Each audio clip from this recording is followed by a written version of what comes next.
Thanks very much, Chris. It's definitely a rousing report on the UK government's position right now ahead of the rest of the day.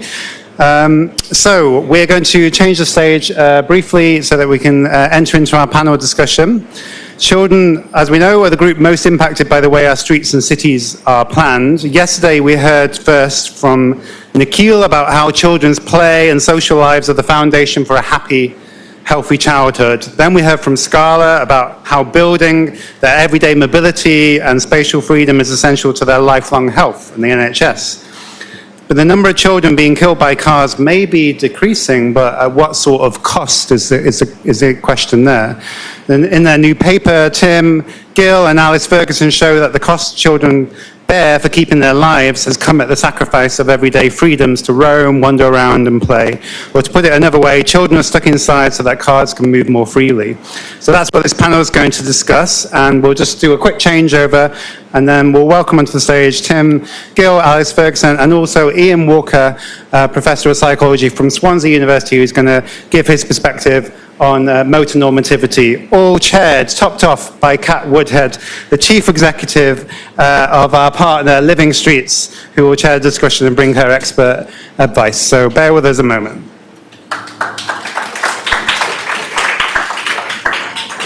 Today, our children have become active travel inspectors in and around our school. They have taken on the responsibility of looking at the roads, looking at the pavements, looking at the routes that they walk to school and back, and ensuring that they're safe, looking out for any hazards, and giving them that responsibility that they can then go to the council and tell them about what they can do to improve that journey to school.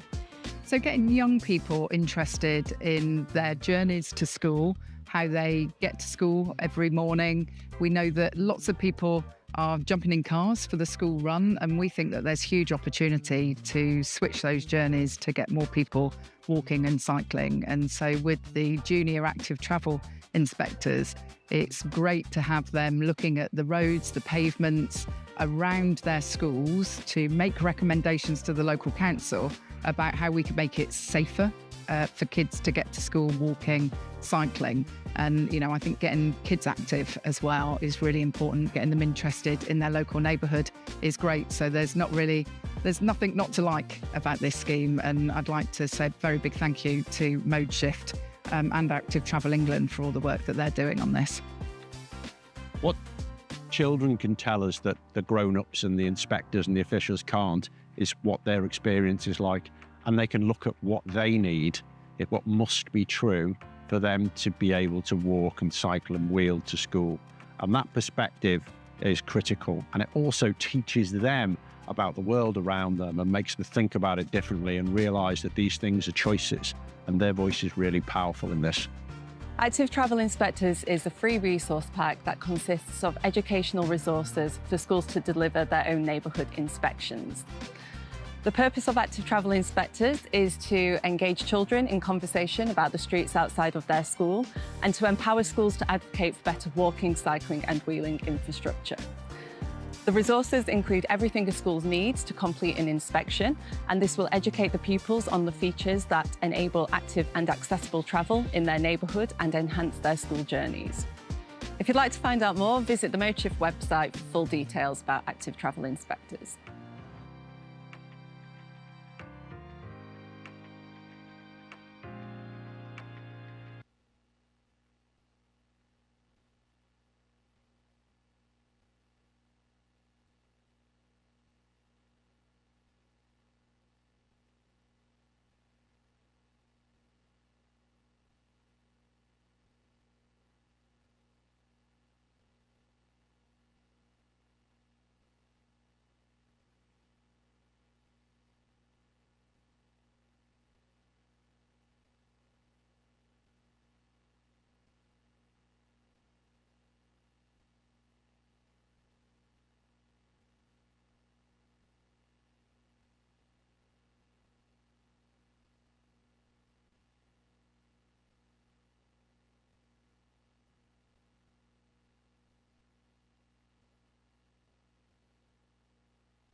I'm Catherine Woodhead. I'm the Chief Executive of Living Streets. For those of you who are visually impaired, I am 5'5", with not naturally red, but is naturally curly, slightly frizzy hair today, and I'm wearing a blue and white dress. And I'll now introduce our two speakers who are going to talk about a very important paper that hopefully most of you have already read, but definitely need to know the stats about. Thank you. Thanks, Kat. So, I'll just describe myself quickly as well. I have come dressed as the Curiosity Podium. And I'm a white 50-something woman. So, shall I just kick off and then you can just describe yourself at the beginning of your... Or do you want to... Yeah, okay. So, just to sort of say a bit about... so Tim and I have just published this report called Streets for Play, Streets for Freedom. And a bit of background about how this came about. Tim and I have both been talking about children and streets and issues around that for about 60 years between us. And Tim began campaigning for home zones in the 90s. I used to work for Sustrans on the Safe Routes to Schools project about 23 years ago. Then for the last 17 years, through Playing Out, I've been part of growing the national Play Street movement.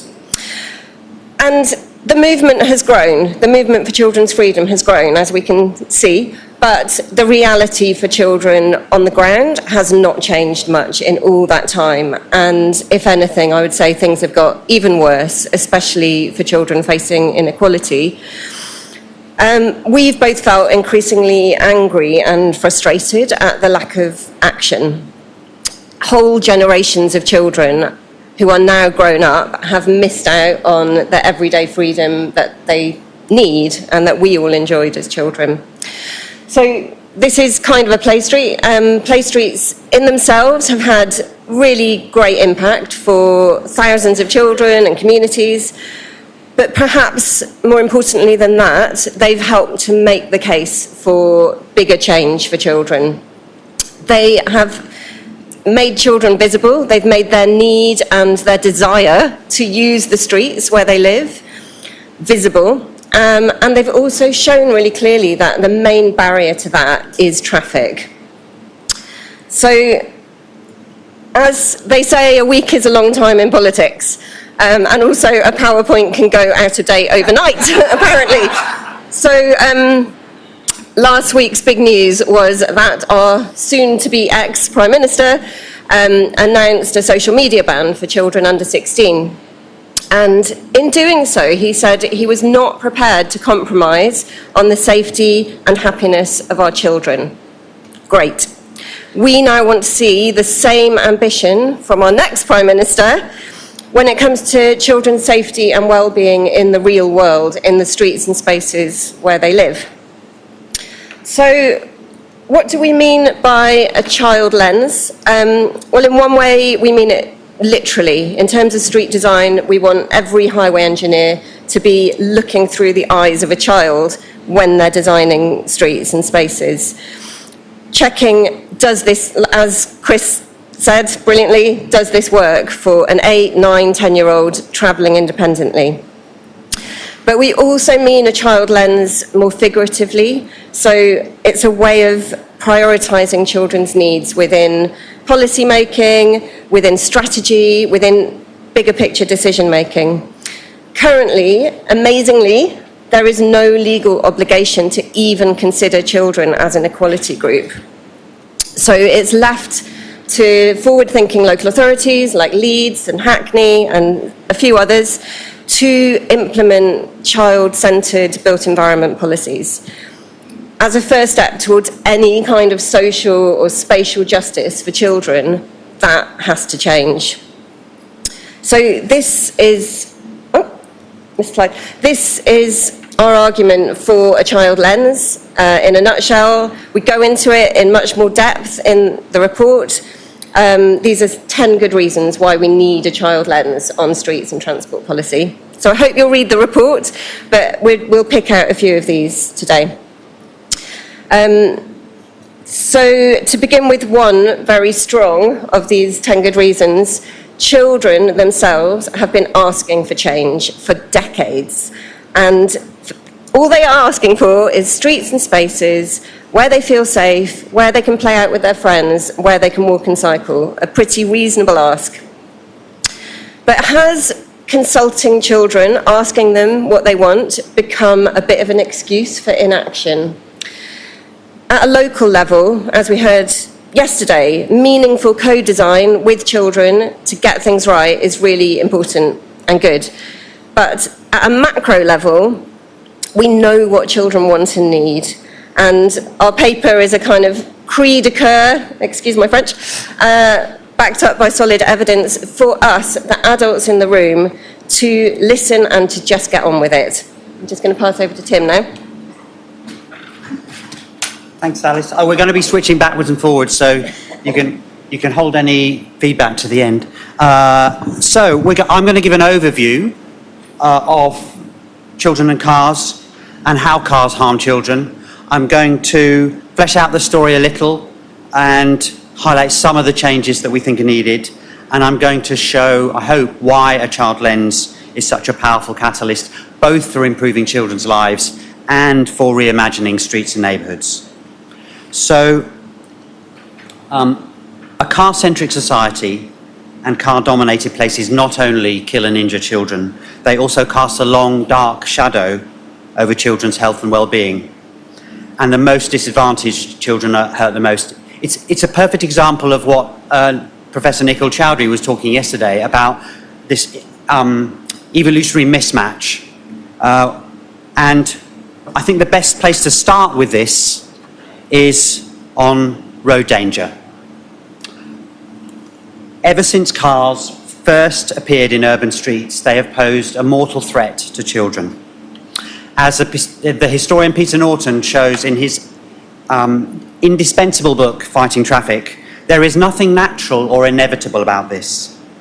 Rather, it's the result of a ruthless act of corporate capture that imposed a cruel and grossly unfair settlement on the relative roles and rights and responsibilities of children, of drivers, and of those who are in charge of overseeing and designing streets. So this chart shows you that right up until the 1980s, almost unimaginable numbers of children were dying while biking and walking in our streets.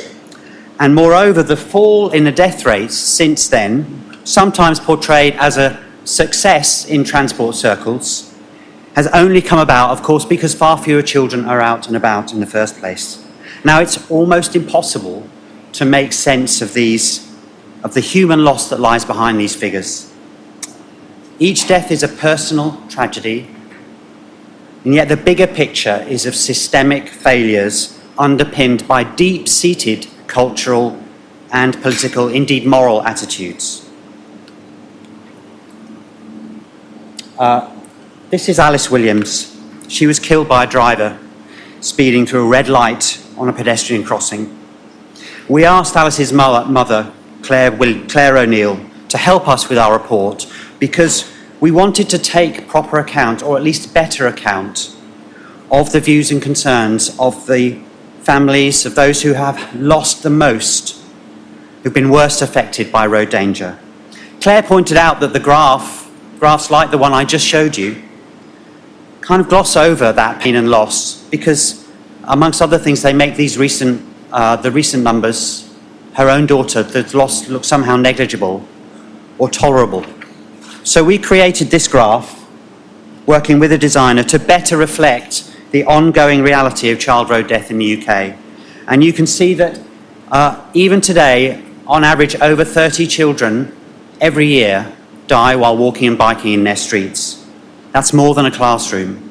The implicit tolerance of this level of death is a moral outrage, and we heard that from Scarlett yesterday.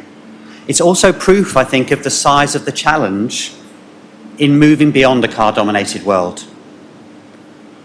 Now, Mayor Hillman and his colleagues in the 1980s, in their classic One False Move study, highlighted the pivotal period in the 70s and 80s when everyday freedoms plummeted across the ages and stages of childhood, as you can see in this seminal chart. So, after decades of designing streets, towns and cities around the car, the choices for children and families from then and today are stark. Either avoid the danger, which for some means the ever-increasing parental taxi service.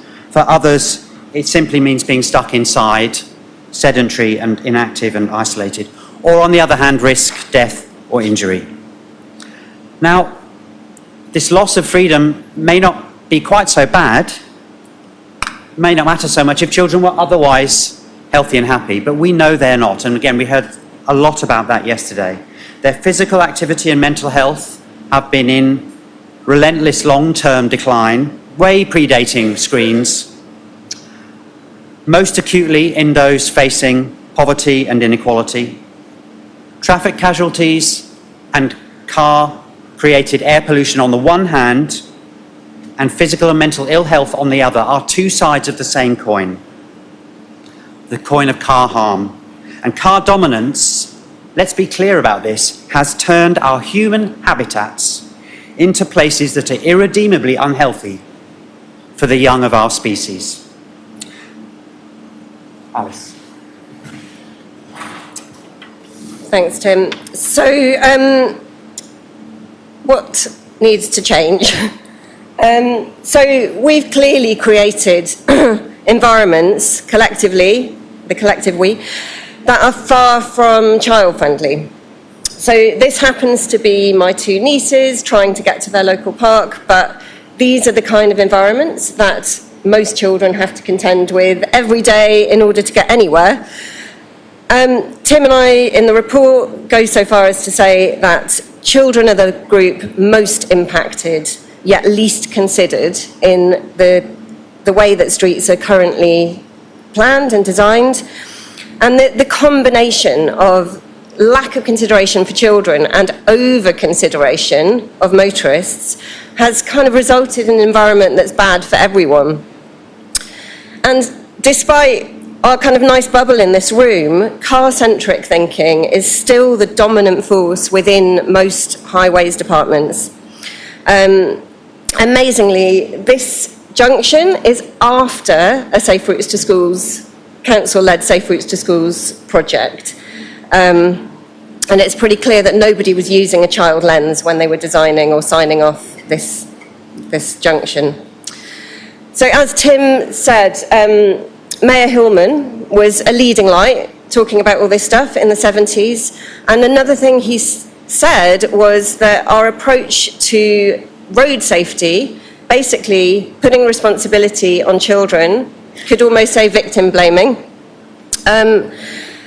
The effect of that was just to instill fear into parents and children and not deal with the problem. In a way, it was like a decoy to avoid dealing with the source of the problem, which was cars and road danger. But that was in the 70s. 50 years on, not much has changed in our mentality. Children are still being told to keep themselves safe, whilst highways engineers, policymakers, drivers don't take that much responsibility for the dangerous environments that children have to deal with.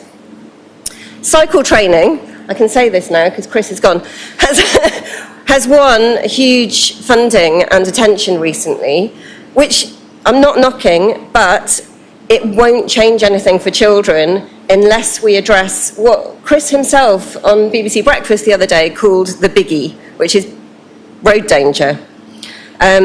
This street is around the corner from where I live. 2 adult cyclists have been, one was killed, one was very seriously injured just in the first couple of months of this year. It would take a very courageous parent to let any of these children, primary school children, cycle here independently, however well trained they are. We've got to deal with the road danger. So, a child lens is a strong argument for active travel. And anyone who wants better streets for walking and cycling is really missing a trick if they're not leading with the benefits for children. But it is also not just another way to support active travel. Children have specific needs that we must consider when we're planning and designing streets. And a good example of this is doorstep space, which we heard a lot about yesterday. It's incredibly important for children, for play and as their sort of first step into the world. So a well-meaning active travel strategy that prioritises efficiency, purposeful journeys could end up overlooking this really important thing for children, and that's just one example. We also need to remember that for children, active travel is the only way that they can be independently mobile, so it's even more important for them. But creating better streets for children is not just about infrastructure or individual schemes. It requires a whole system approach. Curbing vehicle size, which we're going to hear about this afternoon, reducing speed limits, reducing actual speed to what Jess Reed, a traffic engineer, calls child mile per hour. Also, a criminal justice system that values children's lives over drivers' rights and freedom. All of this could give children back the streets that they need to be safe, happy, and healthy. Back over to Tim. Right. The denouement. So bringing a child lens to streets and transport is a foundational, transformational, and yet achievable move. It starts with local pilots. Local pilots on the one hand, and campaigning and topic-based issues around air pollution, vehicles, neighbourhood and community action on the other. Our report has a personal selection of compelling good news stories and demonstrations of this lens. This image is from a place we don't hear about so much. This is the Cambridge district, a big district called Great Knighton, where creative transport, land use and urban design have come together to create a place with safe, plentiful, well-connected, lively public space, and with streets where cars are notable by their absence. The chalk drawing you can see in the image, I hope, tells its own story. However, as we keep saying, systemic problems need systemic solutions. We need to learn from schemes like these and constantly push to go to scale and to apply the lessons much more widely. And one problem here is inertia. Many highway engineers and transport professionals won't know about schemes like these, or won't know about all of them. Practice change takes forever, it's glacial. And the status quo is often shored up by poor policy and lack of investment. And I just briefly point to the sad story of the Manual for Streets, which some of you in this room will probably be involved in, which had lofty ambitions when it first came out 20 years ago, and yet that has faltered in the face of official indifference. Deep breath. Parking. It's hard to pick a topic that is more emotive and more emblematic of a car culture. So it's a perfect case study of how a child lens can help reframe and turn it into a story about spatial freedom. So you're looking at here is an aerial view of two areas of housing. On the right, you've got Marmalade Lane, which is child-friendly by design, and on the right, a conventional scheme literally next door. And you can see just the highlighting there, and the numbers below show that reconfiguring parking and traffic creates such valuable public space in the form of a communal garden, in this case, and a shared car-free street. Or we could talk about Dinah Bornat, who you heard yesterday, and her work on heat maps that show how in design terms it's really not that difficult to create playful, sociable, shared space in both existing and particularly in new residential areas. So to close, we want to offer not a policy checklist, would that it was so easy, but instead a kind of hopeful re-envisioning. So what if doorstep play space was as important as biodiversity net gain in planning? What if the burden of proof shifted to drivers whenever a child pedestrian was injured or killed, as is the case in the Netherlands?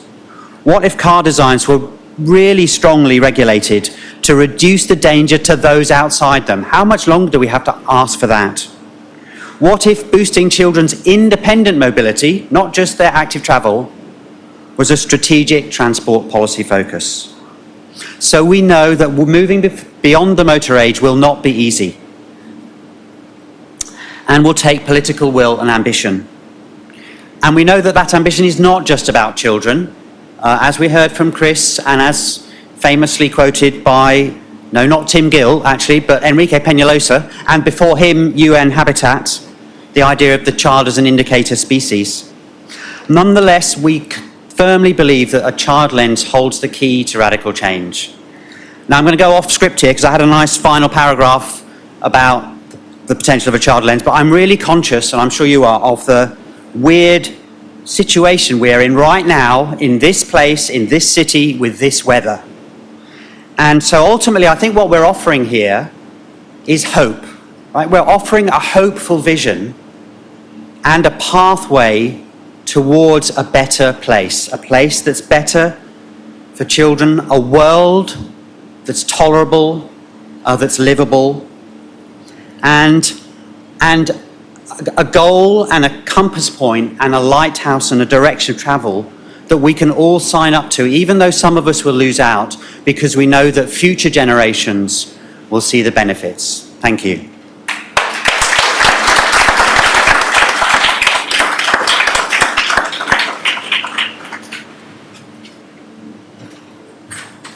Thank you so much, Alice and Tim. That was absolutely superb. So I've been asked to just share a few thoughts to build and amplify on what you've just heard. I've been teaching in universities for more than 25 years. It's probably hard to believe, but when you've been doing that, you learn some really good tricks for spinning out a lesson to fill 2 hours. One of the best ones I've ever come across is asking students to brainstorm what is the purpose of a street, because that can fill a good half hour. You get 5 minutes of, well, driving down, and then silence as you make gesturing motions like this. And eventually, things start to appear. Oh, actually, I guess you also store cars in streets. Yeah, but let's go further. And I get, oh, yeah. And eventually, people start to imagine, they start to think, oh, yes, streets do other things. They are places where you stop and have social interactions with people. They are places of commerce. They are places of play, as we've been reminded today. And if you're desperate enough to fill that 2 hours, you can easily get to 15 or 20 purposes that streets need to fill. The problem is, for about 100 years, we have allowed one of those uses of streets to absolutely crowd out every other one. And one of the things that my colleagues and I have been trying to demonstrate very clearly in the past few years is just how much that has changed us all. Because we've allowed this one use of the streets to crowd out the rest, or to bully the rest out, if you want to put it that way, it limits everybody's imagination. We're in a point where none of us can see the streets afresh, because we've only ever known this world where motoring comes first, even in completely inappropriate places. And we've been studying that under this rubric of motor normativity, this shared difficulty in seeing these things afresh. A few years ago, I thought, how can we move the dial on these things? And a few years ago, I thought, maybe the key is to make this all about self-interest for parents. Because if we had all the parents upset about school travel, maybe this would fix things, and they did. So we found a data set with about 8,000 UK kids in it who'd been followed for years, all the way from when they were 7 up until they left school. And we thought, well, this is perfect. We could measure their GCSE results and show that the ones who were travelling actively earlier in their lives, because we knew how they were getting to school at 7, 11 and 14, maybe we'd be able to show that the ones who travelled actively were actually doing better in their exams. And I thought, oh, that'll be good, that'll convince everyone. And unfortunately, it turned out it doesn't work. So it's easy to get, but I think that was really good because it made us reflect and think, well, yeah, that's still quite an instrumental view of this. There's more to school, there's more to travel to school than just your exams. School is about other things than passing exams. It's also about the people you meet, the soft skills, the experiences that you build on the way. And even if, unfortunately, I can't demonstrate that letting your kid walk to school puts their GCSEs up 12 grades, it still obviously has those massive benefits. I know there's a lot of counsellors and policymakers in the room, and one of the things that I think is incredibly important and something that has really, really struck me in the last couple of years is just how much evidence is growing. There's now a very solid body of evidence that I'd be very happy to point people at, which all points in the same direction. And it all says you cannot encourage people to change. You've got to enable that change. There is no poster you can come up with that will get people cycling if the street feels unsafe. There is no slogan. There is no cute reward scheme app that is going to get people cycling and walking if the street is hostile. These will not work. There has to be the stick for the motorist as well as the carrot for the active traveller. It will not work without the stick. And that's going to be a tough sell in a world where motorists have had the streets to themselves for 100 years, but it will not work unless you address that. So I'm not just going to leave it there. I'm going to give you a suggestion how to do it. So I think, first of all, I want to give you some reassurance that the support is there.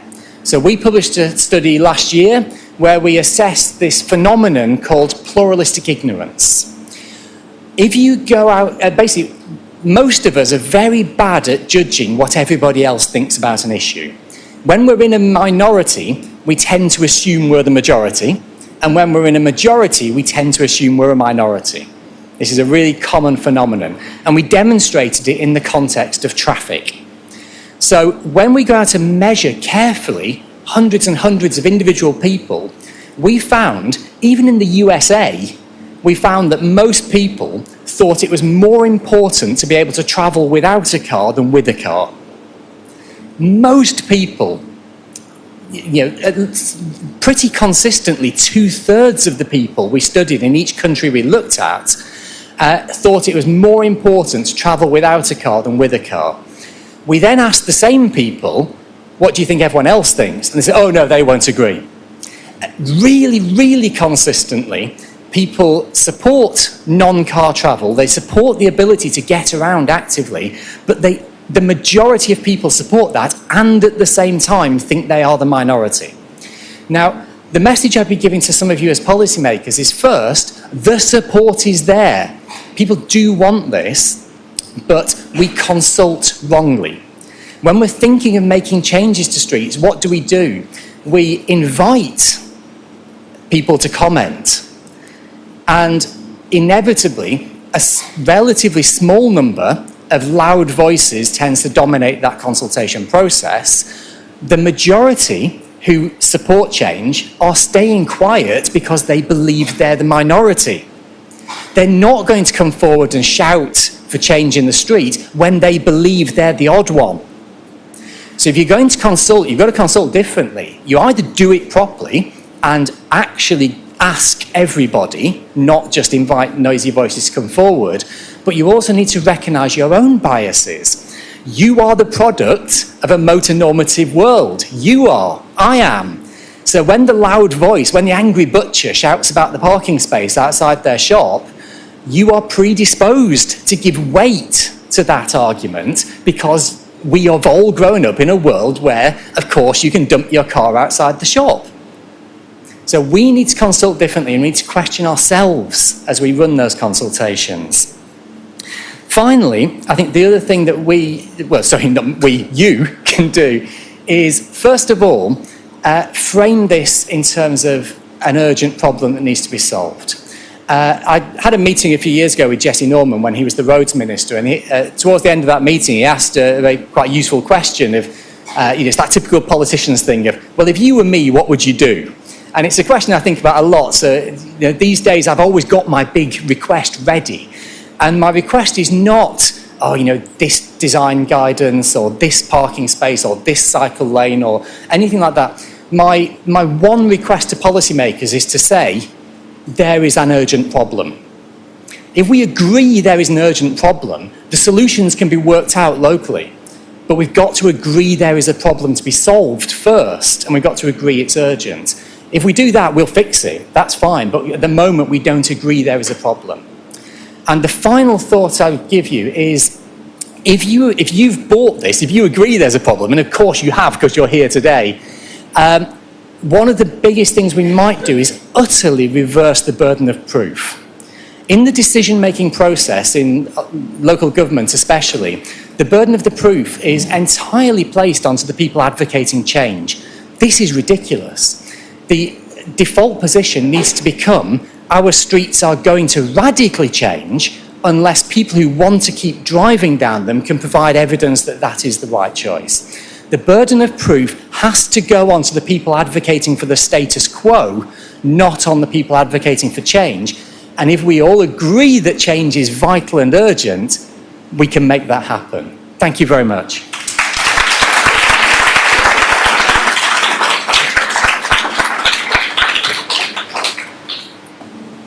So, as the daughter of a butcher who was insistent that his parking space outside the shop was the most important thing, I can tell you on Christmas Eve when everyone queued around the block and carried their turkey and meat home, it really wasn't. And I used to have that debate with my dad as a teenager and a youngster.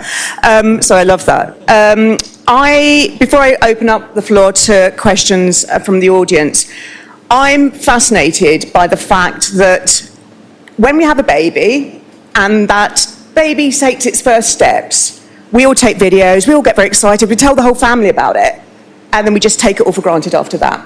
And then we walk them to school, and if you live in an area like I do, outside of London, as soon as you've got a buggy or a pram, and there's a car parked on the pavement, you teach your child to walk into the road and move around the car, because you can't go through on the safety of the pavement, so you walk them into oncoming traffic, often in peak periods when it's dangerous. And then we suddenly go, we want our children to walk to school and we want them to be safe. I wonder why parents are worried about this. This is, as you've heard from all of my colleagues on the panel here, this has got to change. And this audience is the group of people that can actually change this for a generation. I'm a 70s child. I grew up walking to school. I still dominate the streets as much as I can by walking wherever I want to go. I haven't driven a car for 8 years, and I only drove a car for a year and a half when my dad was sick. We can use our streets if we advocate for change. So 50 years of campaigning against pavement parking Living Streets has been involved with, and we know legislative change is coming, and we know that it is essential that local authorities take those changes when they come through later in the year. We've also heard this year from the Minister, Lillian Greenwood, that we are now considering women and girls' voices in the design of our streets because of women and girls' safety. We've had a really demonstrative paper and lots of evidence about why we need to use a child's lens. So my question to the panel first, and apologies, I know I didn't give this to you before, but what would you choose? I know you've got a great manifesto, 10 different thoughts of policy change. What would you prioritise that we collectively, as a group that are passionate about this, campaign for as the next policy change? I mean, I could be specific about things, but I think the big picture thing that I would campaign for is for children to be explicitly mentioned and considered, prioritised within transport policy. I know that's quite a broad one. That's kind of basically what our paper's arguing for. But it needs to be said and said again, because even like the new cycling and walking strategy, which I skim-read on the train on the way here, is pretty good. You know, it's a lot of money, and it does talk about children, and it does talk about the need to address road danger, which is brilliant. But there's still something missing. It's still, as Ian said, it's still taking quite an instrumental approach. It's still really only talking about children's journey to school, and it's still really only talking about the benefits of that in terms of children being ready to learn and children's physical activity levels a bit, but not, as you said, the wider importance of children's independent mobility. So, sorry, that's a long answer, but yeah, just for that to be understood within policy making. I'm going to go for speed, or rather, less speed. It seems to me, Ian, you've written about this, but what we now know from the default 20-mile-an-hour speed limit in Wales, it's had an unbelievable effect in an incredibly short period of time. But also the politics, it's shifted the politics, I think, in a way that we need. So if you don't know, I won't summarise in a minute, but just check what has actually happened in Wales. And I was in Wales 2 weeks ago. It actually feels different. It feels different as a driver. And it, I'm sure, feels different as a non-driver. So you're making a foundational change. Okay, in and of itself, I suspect it actually hasn't led to increases in children's independent mobility. It's not enough, but it's necessary. It's not sufficient, but it's absolutely necessary. It's basic physics, right? I think somebody yesterday talked about half mv squared. So that is what I would be looking for in England. And I think it's the one massive, well, no, there are several, but it's one of the huge flaws in the current government's road safety strategy. 1.5 years, they actually wrote a road safety strategy. We hadn't had one in England for how long, Ian? 15 years? Well, more or less. So that's, real action to lower speeds and to link that to children's health and well-being. Yeah, Tim's right. England feels noticeably more hostile in the streets when I cross the border now. I can feel the difference as a pedestrian. Probably, as well as this overarching thing of, look, we just need to acknowledge there's a problem, which would be my number one ask of policymakers, I would probably prioritise, above all, shifting the unit of analysis to the journey, not the mode. So even something like cycling and walking strategy, it's all, well, given people are cycling and walking, but actually, I'd rather we talked about why do people leave their homes?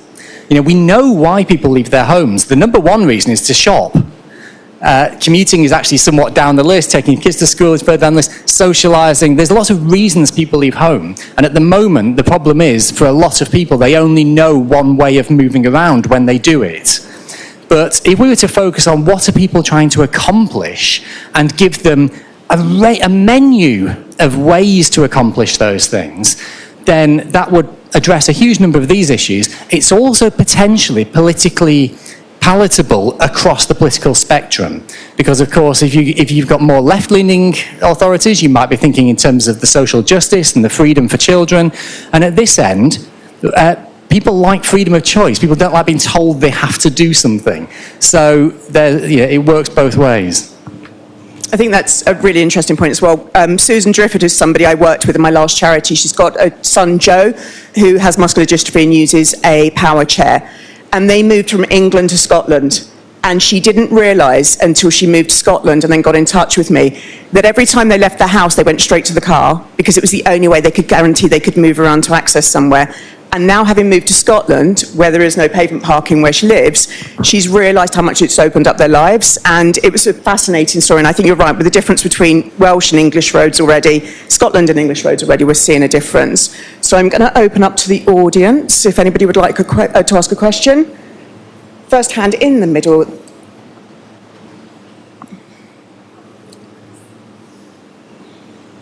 Hi, thanks all. I'm Gemma Hyde. I work for the Town and Country Planning Association. It's a question for Ian, really.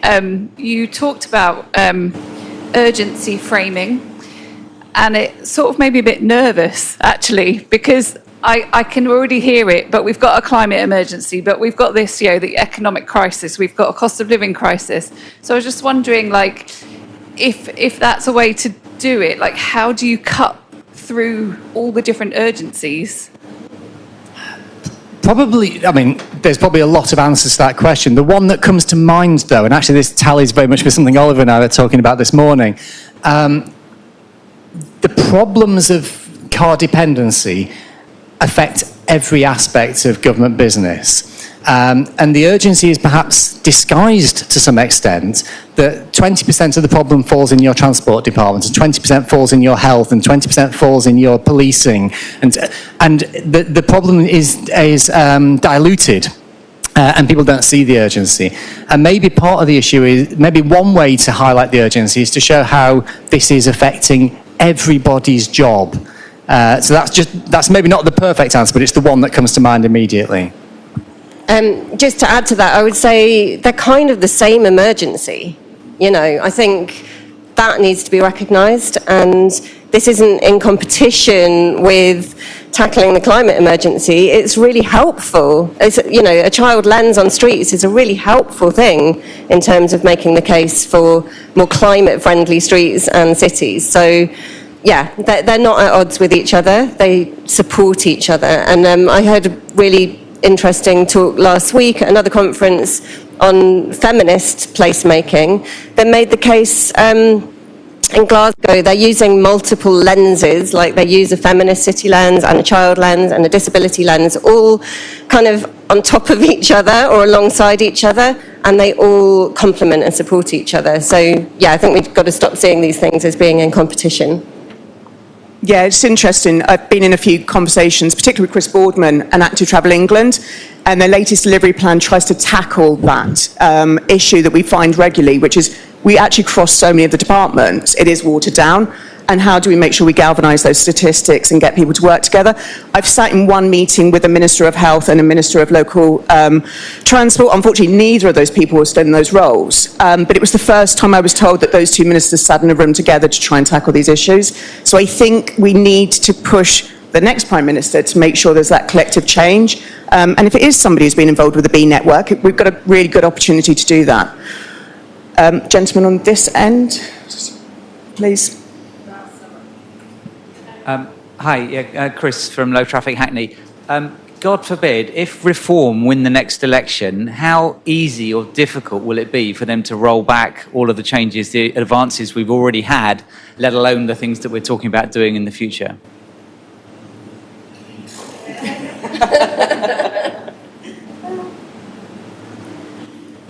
Honestly, I have no idea, but I'm going to suggest it might be harder than they think for two reasons. Certainly in London, we're seeing that the political attempts to roll back on low traffic neighbourhoods so far have come up against some fairly tricky, to say the least, legal issues. I mean, money was spent, given to local authorities by TfL and others to create these schemes, so that I mean, it's complex. I'm looking at Resigner now, who could probably say more. But I also think politically, one way to put it is that everybody, or lots of people, like low traffic schemes, except for the one that's just coming up, right? Taking out measures that people have got used to and where they can see the benefits isn't going to go down very well. And we've seen that. I can't remember if it was Ian.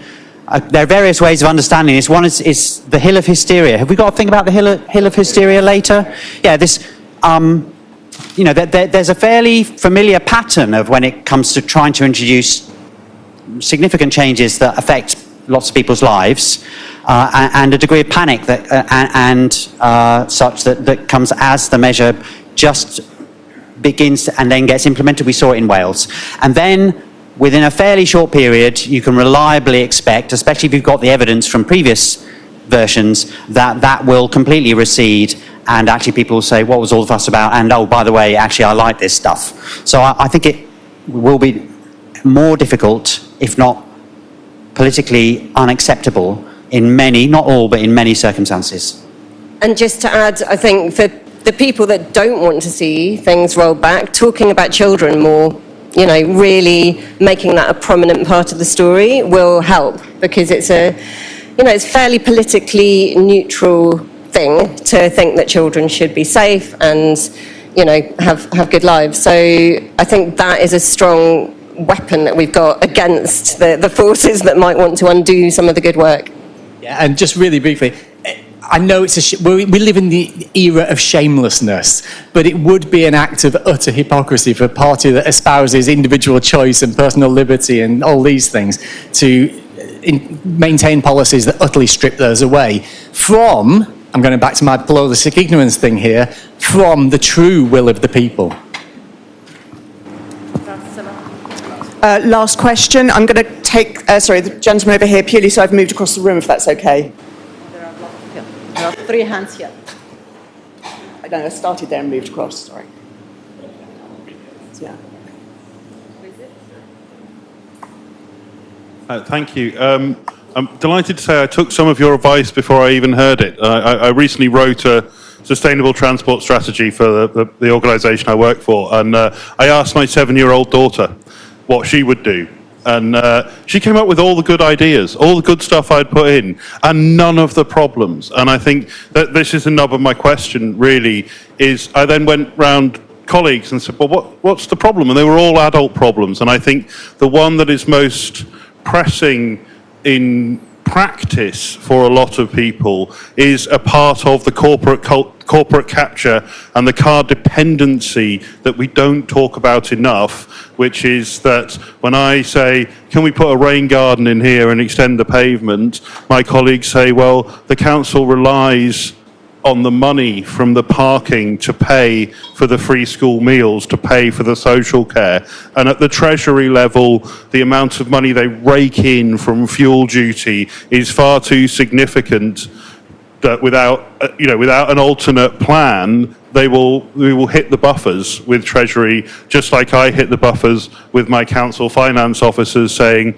but that's £1 million a year you're costing me just on this street. And that's, I wanted to put that in people's heads, but also, is there any sort of response or advice or thinking around how that works in the long run? You're undercharging. What is the cost of 10 square metres of land to hire it for a year? It is not what you are charging for those parking spaces. If you've got fewer parking spaces, the cost should be going up for each one of them anyway. So problem solved. A multiplied by B gives you C. You can change either A or B to keep C the same. I just want to say thank you to everyone, thank you to our panellists. I'm just going to leave you with one thought, and that is that we have an opportunity to change things, and I don't think we should fear what may be coming down the line next. We need to act now. If we're not going to be bold for the safety of children, what on earth is going to get us motivated to get out of bed every day? So don't take the minority loud voice. If you need to know more about that, speak to Rosina, who spoke very eloquently about it yesterday and has put a Substack speech out. But please engage with children. We work with them on street route audits regularly, and they change the streets and give us the ideas that actually work.